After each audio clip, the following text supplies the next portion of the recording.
Programme front line में आपको खुशामदीद कहते हैं। मैं असदुल्ला खान हूँ। नाज़रीन, गुज़श्ता कई साल से पाकिस्तान में अमन व अमान की सूरत हाल नहायत मखदूश है। अगरचे हुकूमत ने कुछ कोशिशें भी की हैं, कुछ ऑपरेशंस भी किए हैं और हुकूमत के बयानात भी सामने आते रहते हैं, लेकिन हालात जूं के तूं हैं। अब हुकूमत के जो बयानात सामने आ रहे हैं वो गुज़श्ता कई साल से वही के वही हैं, उसमें कोई तब्दीली नहीं है। हम दहशत गर्दों की हमने कमर तोड़ दी है, हम दहशत गर्दों के आगे झुकेंगे नहीं, हम सर नहीं झुकाएंगे, हम इनको यहाँ से निकाल कर दम लेंगे, हम इनका कोई मजहब नहीं हो सकता। ये वो रिवायती जुमले हैं जो कई साल से हम सुन रहे हैं और उसमें कोई तब्दीली नहीं है। और सूरत हाल ये है कि ना तो हालात बदले हैं और ना सियासतदानों के जुमले बदले हैं और ना हमारी हुकूमत के जो वादे हैं उसमें कोई फ़र्क आया है। अब ग्राउंड पर सिचुएशन ये है कि ना मज़ारात महफूज हैं, ना मदारिस महफूज हैं, ना मसाजिद महफूज हैं, ना सड़कों पर चलती हुई बसें महफूज हैं, वो कराची में हो या सिब्बी में हो, और ना ही घरों में बैठे हुए लोग महफूज हैं। इस सारी सूरत हाल में क्या कोई सोल्यूशन भी है? क्या हम इस सारी सूरत हाल से निकल सकते हैं? क्या आवाम में जो तहफ़्फ़ुज़ का, अदम तहफ़्फ़ुज़ का एक एहसास पैदा हो गया है, क्या उसका कोई तोड़ है? इसी मौजू को आज हम अपने प्रोग्राम में शामिल कर रहे हैं और इसी पर हम प्रोग्राम में बात करेंगे। मेहमानों को मैं तारुफ आपसे करवाता चलूँ। हमारे साथ तशरीफ़ रखते हैं शाह महमूद कुरैशी साहब, साबिक़ वज़ीर ख़ारिजा हैं, और ख़ास तौर पर आपको हमने मदऊ किया है क्योंकि आप गद्दी नशीन भी हैं हज़रत शाहरुख आलम रहमतुल्लाह अलैह के। सैयद हबीब इरफानी साहब तशरीफ़ रखते हैं, हमारे साथ सीनियर वाइस प्रेसिडेंट हैं तहरीक फ़ैज़ान औलिया के और सुन्नी इत्तेहाद काउंसिल के अहम रहनुमा हैं। और कुछ ही देर में हमें ज्वाइन कर लेंगे औलिया मकबूल जान, सीनियर सहाफ़ी, कॉलम निगार, और प्रोग्राम के दौरान में हमारे साथ मौजूद होंगे जनरल रिटायर्ड हमीद गुल साहब, साबिक़ सदरा ISI के। शाह महमूद कुरैशी साहब, मैं आप ही से शुरू करता हूँ। क्या ये कहना गलत होगा कि हुकूमत मुकम्मल तौर पर नाकाम हो गई मज़ारात को महफूज रखने में और तमाम पाकिस्तान की जो आवाम है उनको महफूज रखने में, चाहे वो सड़क पर हो, चाहे वो बाजार में हो, चाहे वो अपने घरों में हो, और वो मुखालिफ कुव्वतें जिनका एजेंडा मुखालिफ है और वो कोई भी हो सकते हैं, उनका एजेंडा कुछ भी हो सकता है और वो लोग कामयाब हो रहे हैं और हुकूमत नाकाम हो गई है, क्या ये कहना दुरुस्त है? देखिए, इसमें तो कोई शक नहीं कि दहशतगर्दी के जो वाक़यात हैं वो मुसलसल जारी हैं और आपने देखा कि यके बाद दीगर मुख्तलिफ आस्थानों को, मसाजिद को, इमाम बारगाहों को, पब्लिक प्लेसेस को निशाना बनाया गया और पाकिस्तान के मासूम शहरी जो हैं वो उससे मुतासिर हुए हैं। अब पिछले दिनों में जो दादा साहब पर अफसोसनाक वाक़या हुआ, पाक पतन शरीफ में हुआ, सही सरवर में हुआ, गाजी अब्दुल्ला के मज़ार पे हुआ, इसमें एक बड़ा इज़्तिराब पैदा हुआ है। और अभी जब उर्स मुबारक था हज़रत शाहरुख आलम का, मैंने मशाइख को मदऊ किया था, मैंने दावत दी थी कि आइए मिल बैठकर इसके बारे में सोचें कि हमारे साथ क्या हो रहा है, क्यों हो रहा है और मासूम जानों का ज़िया कौन कर रहा है, क्योंकि ये इस्लाम के पैगाम के बरक्स है, ये इस्लाम के एजेंडे की नफी कर रहा है। और बुजुर्गान दीन जिनके मज़ारों को निशाना बनाया जा रहा है, उन्होंने तो प्यार से इस्लाम फैलाया था, किरदार से फैलाया था, तलवार से नहीं फैलाया था। तो ये क्या हो रहा है? तो आपकी इतला के लिए अर्ज कर दूं कि 85 आस्थानों के मशाइख और सजादगान तशरीफ लाए, बड़ी अच्छी गुफ्तगू हुई और हमने तय किया, एक वर्किंग ग्रुप इस्टेब्लिश किया और तय हुआ कि जो खानकाही निज़ाम है उसकी बका के लिए, उसकी इस्लाह के लिए, उसकी बहाली के लिए और दहशतगर्दी के खिलाफ एक इस्लामिक प्लेटफॉर्म से यकज़बा होकर बात करने के लिए हमें आपस में सफारा होना चाहिए। तो उस पर यह भी तय हुआ कि हमारी अगली नशिस्त जो है वो इंशाअल्लाह अब हम इसकी स्ट्रेटेजी क्या बनाई कुरैशी साहब? इसके लिए हिकमत अमली क्या बनाई गई? स्ट्रेटेजी ये है कि सबको यकजा करना है और यकजबा होकर हमने बात करनी है और इनकी हौसला शिकनी करनी है। एक अब उसके लिए मई में एक इजलास मुनक्किद किया जा रहा है, पीर नकीबुर रहमान साहब से मेरी बात हुई है और ईदगाह शरीफ पे रावलपिंडी में एक इजलास मुनक्किद किया जाएगा। इसके बाद पीर मोइन हक साहब गोल्डा शरीफ के आस्थाने के जो है उनसे भी बात हुई है और उन्होंने भी आमाजगी का इजहार फरमाया है और फिर ख्याल है कि उस मीटिंग में जो ईदगाह शरीफ में मीटिंग होती है उस पर एक लायमल मुरतब किया जाए और उसको फाइनलाइज किया जाए। गोल्डा शरीफ के आस्थाने पर एक इजलास किया जाए और उस इजलास में एक लायमल मुरतब किया जाए और जितनी मशाइख की तंजीमें हैं سنی اتحاد کاؤنسل ہے، سنی تحریک ہے، میں کراچی گیا تھا، ان سے بھی مشاورت ہوئی ہے، اعجاز سرورت قادری صاحب کی حاضری دی میں نے، ان سب سے بات کی ہے، اور سب متفق ہے کہ یہ لائحہ عمل آپ کا ایک اچھی تجویز ہے، ہم آگے بڑھنا چاہتے ہیں، تو انشاءاللہ اس کو ہم اس ورکنگ گروپ کے ذریعے ہم اپنا لائحہ عمل مرتب کر کے اس کا اعلان کریں گے انشاءاللہ گولڑا شریف۔ حبیب عرفانی صاحب کی طرف میں جاؤں گا۔ حبیب عرفانی صاحب، اس کی ذمہ داری کس پر ڈالیں؟ یہ جو امن و امان کی صورتحال ہے، کیا ہم حکومت پر ڈالیں یا اس مکتبہ فکر پر ڈالیں جو نشانے پر ہے اور جو شاید اپنا امن کا پیغام پھیلانے میں کسی حد تک ناکام رہا ہے؟ محکمہ اوقاف پر ڈالیں یا کوئی اور ہے جس پر ذمہ داری ڈالی جائے؟ پہلے تو شاید یہ آئیڈینٹیفائی کرنا چاہیے کہ ذمہ دار کون ہے۔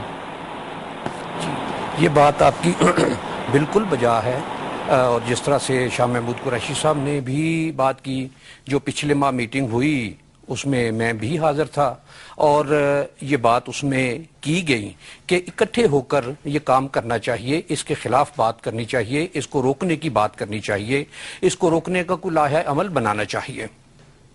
ہمارے ہاں دیکھا جائے تو ایک بہت بڑی تعداد ڈرون حملوں کو خودکش حملوں کا نتیجہ قرار دیتی ہے۔ یہ چیز اگر تاریخی طور پر بھی دیکھی جائے یا 9/11 کے بعد بھی دیکھی جائے تو ڈرون حملے بعد میں شروع ہوئے اور سوسائیڈل اٹیکس اس سے پہلے شروع ہوئے۔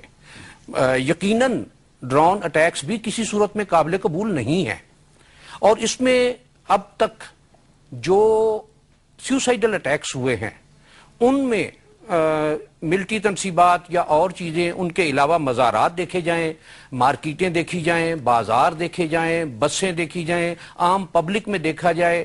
آج سے 10-12 سال پہلے بھی کراچی میں نیوی کی بسوں پر حملہ ہوا، جس میں فرانس کے فرانس کے انجینئرز، جس میں 12 لوگ مارے گئے۔ اب پھر نیوی کی بسوں پر حملے ہو رہے ہیں، اور اس میں یقیناً یہ کوئی ایسے لوگ ہیں جو اسلام کے بھی دشمن ہیں، جو پاکستان کے بھی دشمن ہیں، اور اس میں جب فوراً ذمہ داری طالبان قبول کرتے ہیں یا القاعدہ قبول کرتی ہے، القاعدہ کا تو اب اتنا نام نہیں ہے لیکن طالبان کا نام زیادہ ہے، تو کیا یہ لوگ ان کے ایجنٹ تو نہیں ہیں کہیں؟ ان کے پیچھے چلنے والے تو نہیں ہیں، یا انہی کی لائن پر چلنے والے تو نہیں ہیں؟ اس کو آپ اس انداز میں بھی دیکھ لیجیے۔ ذمہ دار کون ہوا پھر؟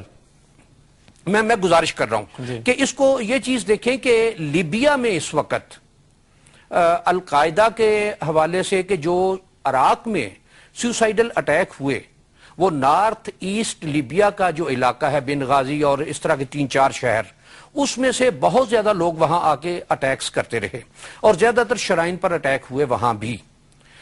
اسی علاقے میں، لیبیا کے اس علاقے میں ہی اب بھی بہت زیادہ ٹرمائل ہے، اور اس میں جو القاعدہ کی قیادت ہے اس نے بھی یہ بات کہی کہ ہم قذافی کی حکومت کو ختم کرنا چاہتے ہیں، نیٹو بھی یہ بات کہہ رہی ہے، امریکہ بھی یہ بات کہہ رہا ہے۔ تو کیا یہ کہیں ان سب کا گٹھ جوڑ تو نہیں ہے کہ جو وہاں اور یہاں بھی ہمارے ملک میں بھی یہ لوگ اس طرح کے فسادات کر رہے ہیں، اس طرح کے ہنگامے کر رہے ہیں اور ہنگامے کروانے کی کوشش کر رہے ہیں؟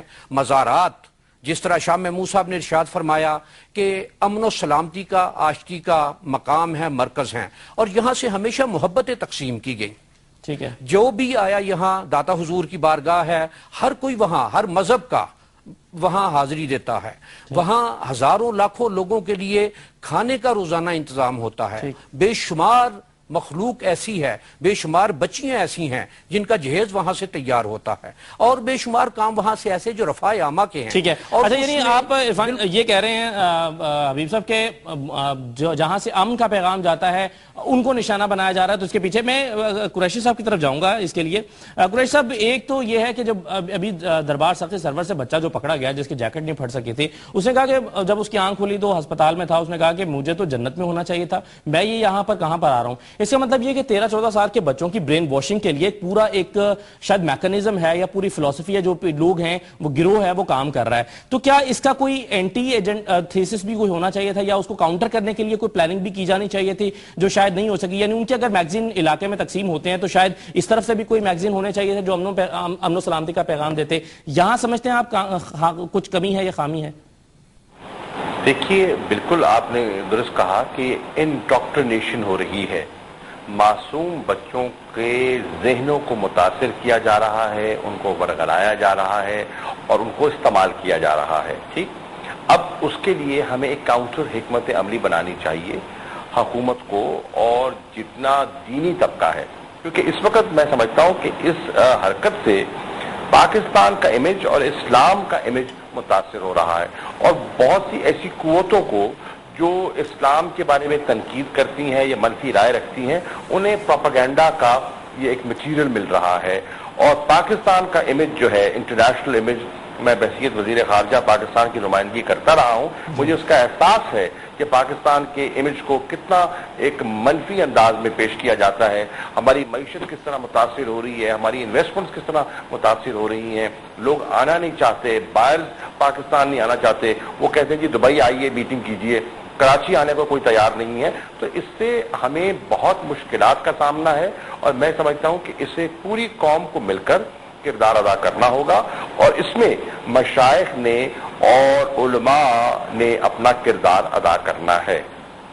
ठीक है, अच्छा जनरल साहब को मैं शामिल करूंगा, जनरल साहब हमारे साथ मौजूद हैं गालिबन। जनरल साहब ये बताइएगा कि मैं सवाल आपसे जो मैंने पहले किया था वही सवाल है कि बेनिफिशियरी कौन है पाकिस्तान में इंस्टेबिलिटी का? देखिए, ये बहुत ही अफसोसनाक है ये जो कुछ भी हो रहा है, ना ये इस्लामी तौर पे, ना इखलाकी तौर पे, ना किसी कानून और ज़ाब्ते के तहत इसको कंडेम ही करना चाहिए, किसी सूरत में भी इसको कबूल नहीं किया जा सकता। लेकिन हमें ये देखना है कि इसके पीछे अवामिल क्या हैं।